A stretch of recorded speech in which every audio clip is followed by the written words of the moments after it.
जय श्री राम, जय श्री राम, जय जय श्री राम।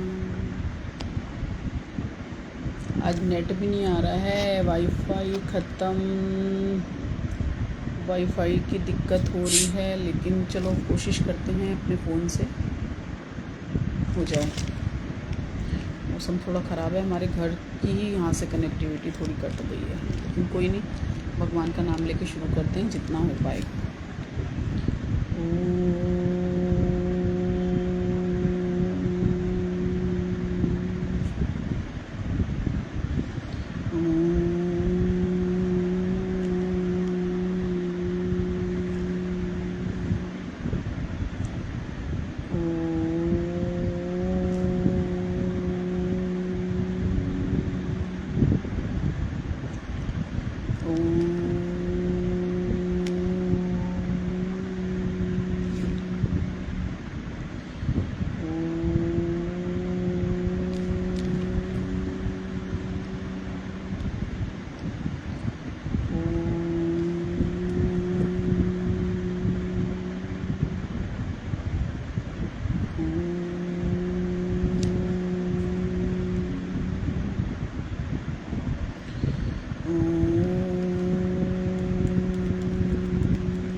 शांति शांति।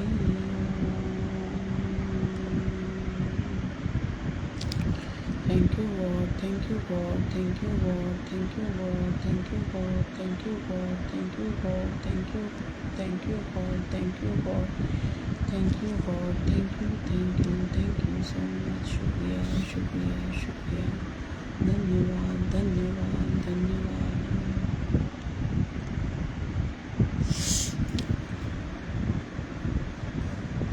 चलिए, आज भगवान जी को महसूस करने की एक बड़ी अच्छी चीज़ पता चली। यूट्यूब पे देख रही थी और पहले 2-3 साल पहले देखा था मैंने और उसे कंटिन्यू भी करने की कोशिश करी थी, फिर किसी समय ब्रेक हो गया कि भगवान जी को, जगन्नाथ जी को गीत गोविंद बहुत पसंद है। और गीत गोविंद जिसने गाया था, जयदेव, उन्होंने जब इसका विचार आया कि उन्हें कुछ लिखना है कृष्ण और राधा रानी के लिए, तो उनके दिमाग में ख्याल आया कि राधा रानी के चरण कृष्ण के माथे पर हों और वो कुछ उनकी कल्पना करें। तो उनको लगा कि ये ठीक होगा कि नहीं होगा, तो उन्हें समझ नहीं आ रहा था वो करें तो क्या करें। और वो उस पोथी को जिस पे लिख रहे थे उसको छोड़ के वो नहाने चले गए घाट पर। और नहाने के बाद जब आके देखा तो गीत गोविंद जो है वो कम्प्लीटली तैयार था। तो उनको हैरानी हुई कि मैं इसको आधा छोड़ के गया था, ये कंप्लीट कैसे हो गया।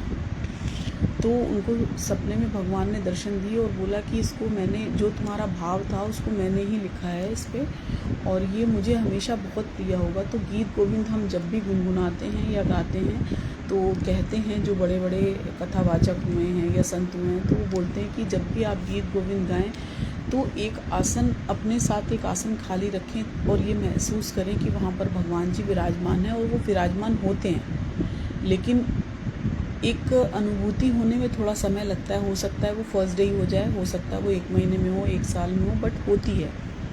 तो इसी का एक छोटा सा उदाहरण ना, एक छोटी सी स्टोरी थी कि एक मौलवी थे, उन्होंने कहा कि तुम अपने भगवान को महसूस कैसे कराओगे मुझे। तो किसी से वो बोल रहे थे, हिंदू से, तो उन्होंने कहा कि अगर तुम्हें महसूस करना है तो तुम इसका पाठ करो, गीत गोविंद का।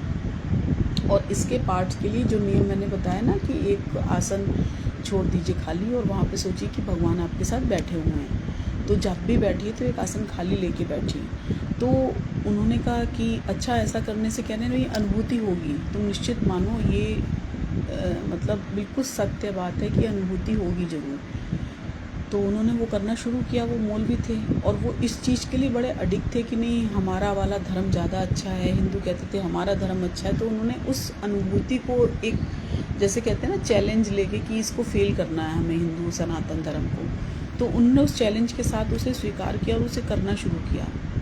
और वो करने लगे। एक दिन क्या हुआ कि वो राजा के राज्य में काम करते थे और उनका बुलावा आ गया और उनका पाठ करने का टाइम हुआ। तो उन्होंने क्या किया कि जैसे उन्होंने आसन वासन तो रखा नहीं, और वो घोड़े पे विराजमान हुए और ज़ोर ज़ोर से गाने लगे गीत गोविंद, श्रुति कमलाज, कुछ जो इनका शुरुआत है, क्योंकि वो उन्हें याद तो हो चुका था। तो उन्होंने कहा कि ये मेरा नियम है और उसको मैं पूरा करूँगा। और वो गाते, घोड़े पे बैठ के गाने लगे, ज़ोर ज़ोर से गाने लगे।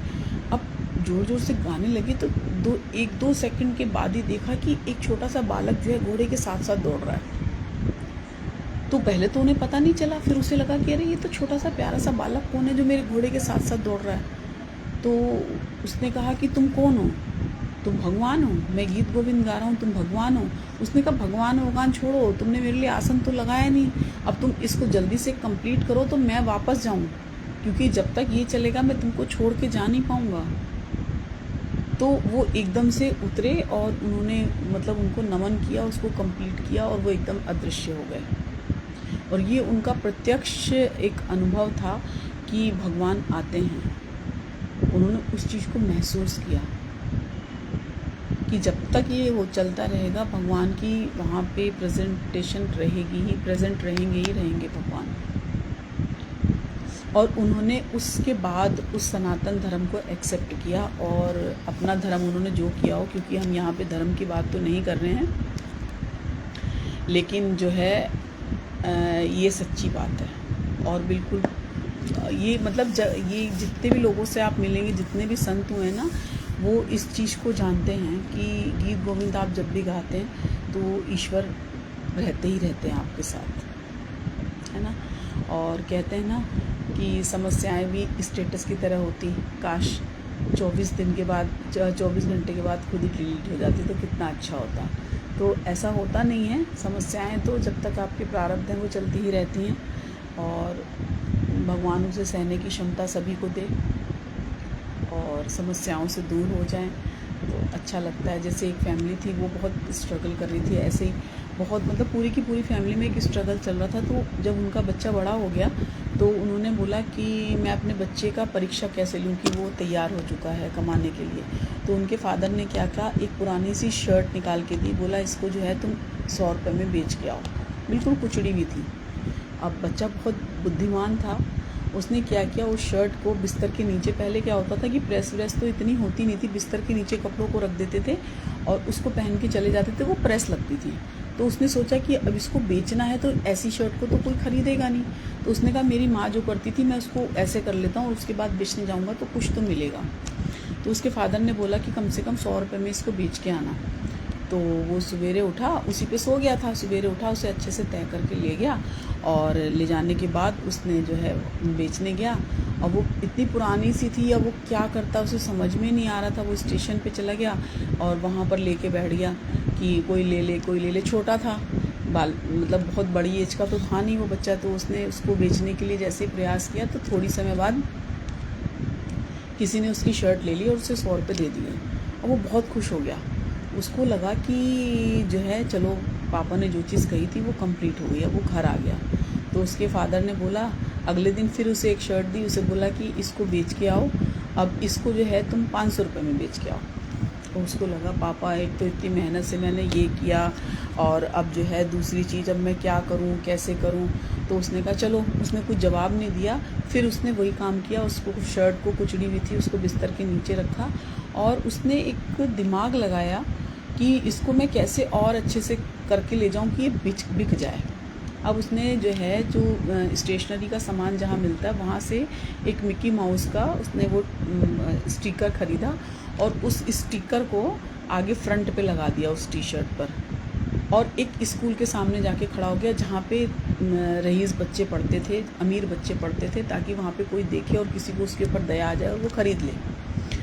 और उसने सेम वैसा ही किया और उसने वहाँ जाके ऐसे कहा कि इस शर्ट को ख़रीद लो, इस शर्ट को ख़रीद लो, प्लीज़ ख़रीद लो, प्लीज़ ख़रीद लो। तो गाड़ियाँ निकल रही थी, बच्चे निकल रहे थे, और बच्चों को तो कोई चीज़ दिमाग में अगर क्लिक कर गई तो वो रोने लगते हैं और माता पिता को दिलाना पड़ता है। तो उन्होंने वो किसी ने, एक गाड़ी वाला रुका और उसका बच्चा रोने लगा तो उसने उस टी शर्ट को ख़रीद लिया और उसको 500 रुपये दे दिए। वो बड़ा खुश हो गया कि चलो, एक मेरा जो मैंने इसमें अपना क्रिएटिविटी दिखाई, एक मेहनत जो करी थी, दिमाग लगाया, उस दिमाग की मुझे सफलता मिल गई, उसका मुझे पैसे मिल गए, तो मेरा वो प्रयास सफल हुआ। अब वो वहाँ गया घर पे और अपने फादर के सामने जो है उसने उन्हें 500 रुपये दिए, कहा पापा देखो मैं बेच के आ गया, आपने कहा था ना। पापा को मतलब उसके ऊपर थोड़ा प्राउड फील हुआ कि ये एक अच्छा बिजनेस कर सकता है। अब उसने कहा एक लास्ट परीक्षा और लेता हूँ। उसने फिर उसको एक शर्ट दी और बोला कि इसको तुम जो है 1000 रुपये में बेच के आओ। अब तो उसका दिमाग बहुत ही सनक गया, उसको समझ में नहीं आ रहा था कि मैं क्या करूँ। फिर भी वो उसने हार नहीं मानी। उसने क्या किया, उस प्रेस को उसी तरह बिस्तर के नीचे रखा, उसको क्लीन किया। क्लीन करने के बाद वो घर से बाहर निकल गया, उसके दिमाग में कुछ नहीं आ रहा था कि वो क्या करेगा।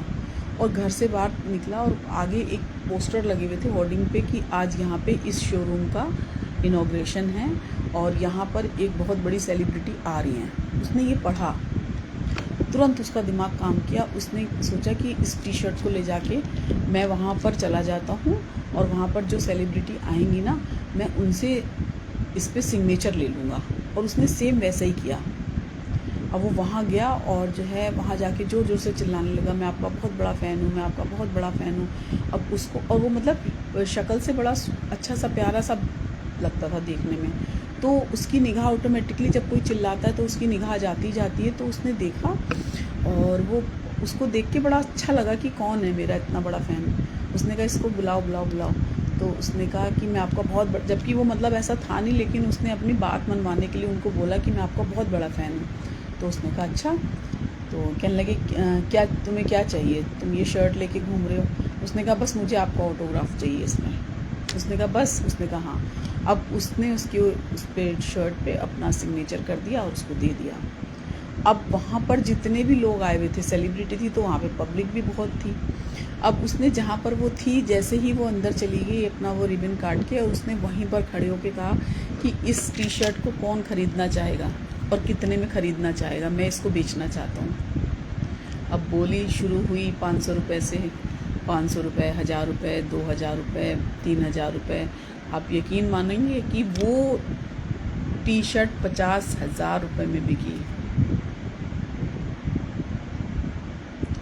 उसको समझ में नहीं आ रहा था कि वो क्या करे, इतने सारे पैसों का क्या करे। उसको उम्मीद नहीं थी कि उसको इतना सारे पैसे मिल जाएंगे, बट उसे मिले क्योंकि उसने दिमाग लगाया और प्रयास किया। तो यहाँ पर यह है कि प्रयास करने वालों की हार नहीं होती। और उसने अपने फादर को ले जाकर वो पैसे दिए और ले जाकर उसने उसको पैसे दिए और उसके फादर उससे बहुत खुश हुए कि ये एक अच्छा बिजनेसमैन बन सकता है। तो अच्छी चीज़ें करने के लिए थोड़ा सा प्रयास करना पड़ता है, लेकिन उसके साथ साथ दिमाग में ये रखना चाहिए कि हम गलत ना करें। गलत करेंगे तो गलत होगा ही होगा, लेकिन अगर सच्चाई के साथ आपने, जैसे उसने उसको झूठ नहीं बोला, उसने कहा मुझे पैसों की ज़रूरत है, मुझे आपका ऑटोग्राफ चाहिए। तो उसको लगा कि चलो किसी का एक नेक काम हो रहा है। और दूसरे लोग जो उनके फ़ैन होते हैं उनको तो इन सब चीज़ों की तलाश होती है। वो कुछ भी हो, फटे पे भी वो अगर साइन कर देंगे तो वो हज़ारों लाखों रुपए में चीज़ बिक जाती है। पर हमेशा सही का साथ देना ही चाहिए, हमेशा सबको देना चाहिए। और मेहनत का रंग हमेशा प्रभु देते ज़रूर हैं, थोड़ा देर से देंगे लेकिन देंगे। और कुछ चीज़ें ना कभी कभी जन्मजात भी मिलती हैं, जैसे तुलसीदास जी थे। जैसे कुछ लोग बहुत रईसी में पैदा होते हैं, कुछ लोग बहुत गरीब होते हैं, तो उसका भी कुछ ना कुछ तो पूर्वार्ध होता ही है। अब जैसे जब तुलसीदास जी का जब जन्म हुआ था ना, तो उनके पैदा होते ही उनके मुख में पूरे के पूरे दांत थे। तो उसको जब वो पैदा हुआ तो जो वहाँ पे दाई और बाकी लेडीज़ थी, वो सोची कि ये कैसा अजीब सा बालक है, उन्होंने उसे छुआ नहीं, उसे वहीं छोड़ के चली गई। और उसके कुछ समय बाद भी उसकी मदर की भी डेथ हो गई। तो उसके फादर उसको बहुत गलत निगाह से देखते थे कि ये बालक अच्छा नहीं है, एक तो पैदा होते ही इसके पूरे के पूरे दांत हैं। और उसके बाद उसने जो है, जो वहाँ की दासी थी, उस दासी को दे दिया वो बालक, बोला कि ये मेरे लिए अशुभ है, तुम इस बालक को यहाँ से ले जाओ। अब हुआ क्या कि कुछ समय बाद उस दासी की भी डेथ हो गई। अब जो वहाँ के लोग थे उन्होंने कहा ये तो आपका ही बालक था, आप ही इसे रख लीजिए। उसने कहा मैं तो पहले ही कह रहा था कि ये बालक अच्छा नहीं है, ये ऐसा है वैसा है। और कोई उस बच्चे को प्यार नहीं करता था, क्योंकि जैसे नॉर्मल बच्चों की तरह वो थे ही नहीं। और उनका नाम बोला, जब उन्हें पहली बार मुंह खोला तो उन्होंने राम बोला। तो उनका जो पहला नाम था वो राम बोला ही था। तुलसीदास जी तो वो बाद में पढ़ा, क्योंकि उन्होंने स्टार्टिंग में जो पहला शब्द ही बोला वो राम बोला, तो उनका नाम ही राम बोला पड़ गया। और उसका ये नतीजा हुआ कि जब उसको कोई प्यार नहीं करता था, तो वो जाके अपना जंगल में बैठता था और बस ऐसे ऊपर भगवान को देखता रहता, ऐसे ऊपर आंखें करके। उसको समझ में तो कुछ नहीं आता था कि सब बच्चों को लोग प्यार करते हैं, मुझे कोई प्यार क्यों नहीं करता, मुझे कोई ऐसी सहानुभूति क्यों नहीं करता। तो बहुत सारी चीज़ें देखने के बाद ना, और जब उन्हें रोना आता था तो वो शिव पिंडी होती है, शिव पिंडी पे जाके रोने लगते थे कि आप ही मेरे माता पिता हैं, आप ही मेरे माता पिता हैं। तब शिव जी को बहुत दया आई और उन्होंने पार्वती जी से कहा कि आप इसका संरक्षण करिए। तो उन्होंने पैदा होते ही उनकी स्थिति में ही रहे, और उन्होंने इतना बड़ा, क्योंकि जो भी चीज़ें कुछ अलग होती हैं ना, वो वास्तव में अलग होती हैं, वो बालक ही अलग होते हैं, और उसके पीछे ईश्वर की बहुत बहुत असीम कृपा होती है। पर हम लोग उसे अलग समझ लेते हैं, कुछ अलग है, कुछ विशेष है, तभी तो भगवान के मन में जगह बनती है। तो भगवान माँ पार्वती और शिव ने ही उनका संरक्षण किया, और आज वो अमर हैं।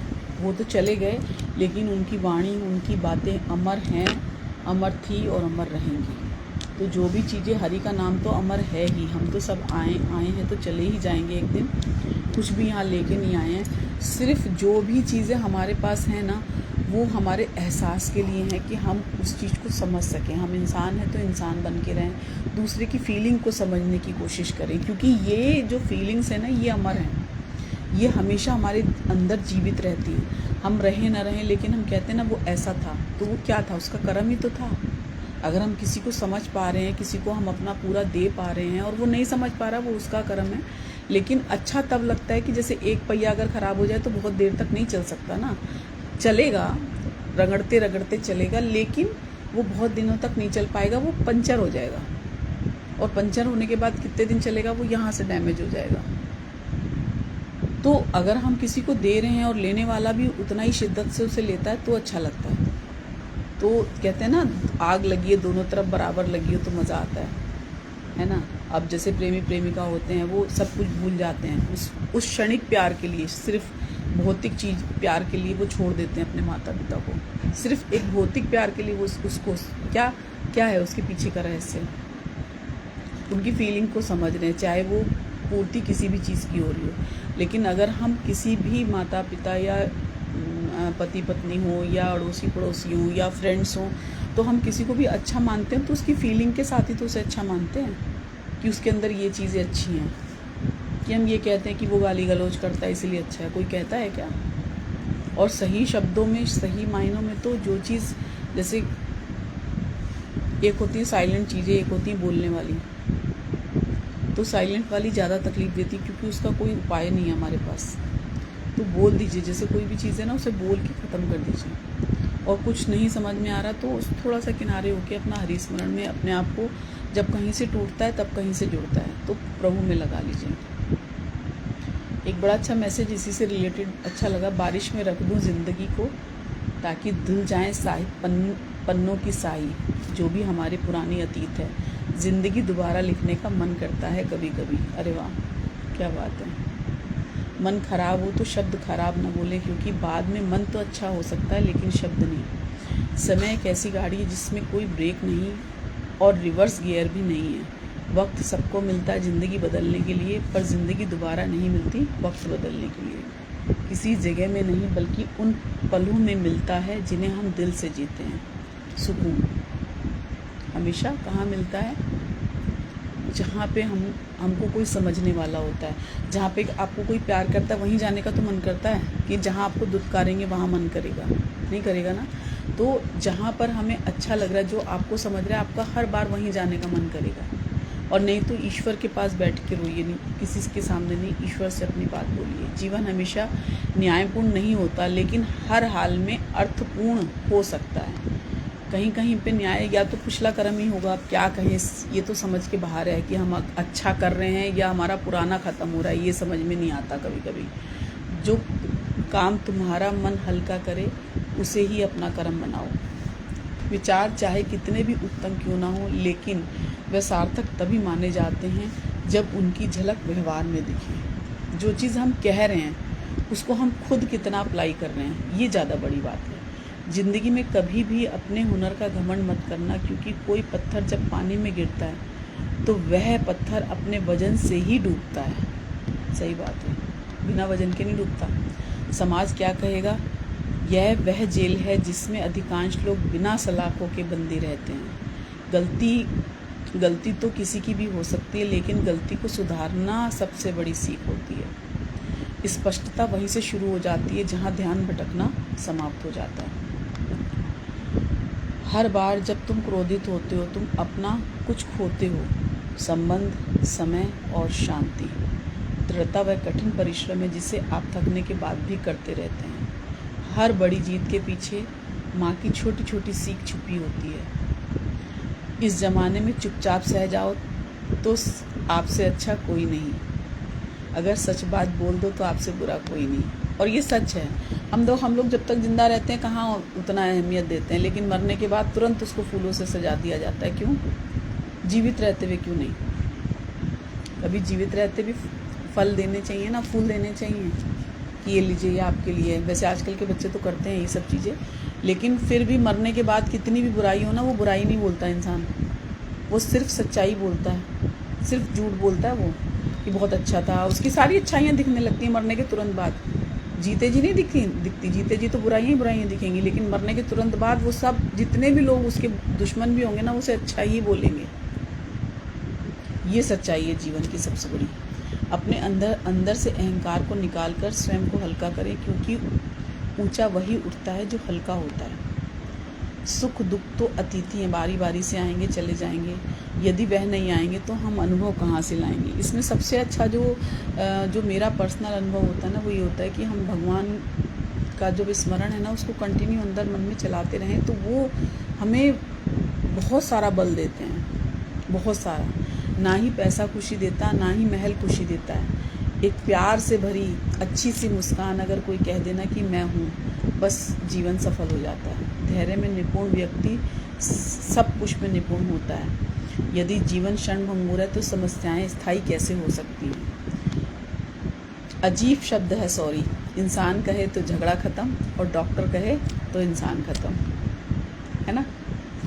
इंसान धर्म परिवर्तन करता है, यह तो साबित होता है। शरीर का कोई धर्म नहीं होता, क्योंकि शरीर नश्वर है।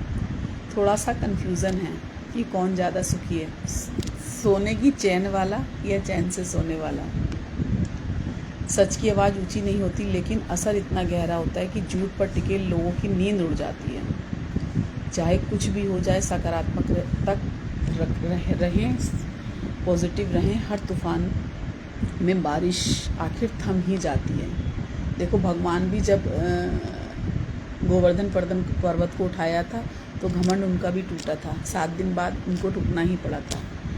एक नशा है ईश्वर, जिसको चढ़ गया वो सुरूर में है, और जिसको नहीं चढ़ा वो गुरूर में है। ये आपके ऊपर है कि आप सुरूर में हैं या गुरूर में हैं। ये आप जानिए आप किस स्वरूप में हैं और क्या करना चाहते हैं। और जीवन में समस्याएं आती रहेंगी, लेकिन ईश्वर उनसे लड़ने का बल देते हैं और उन्हीं से कहने का प्रयास करिए और रास्ता वहीं से ही मिलता है। चाहे वो किसी भी रूप में मिले, आपको हस्बैंड के रूप में मिले, बच्चों के रूप में मिले, आपके अपने कर्मों की वजूद से मिले कि आप अपनी जॉब कर रहे हैं और आप कुछ अचीव करना चाहते हैं, या किसी भी रीज़न से मिले, लेकिन वो मिलेगा।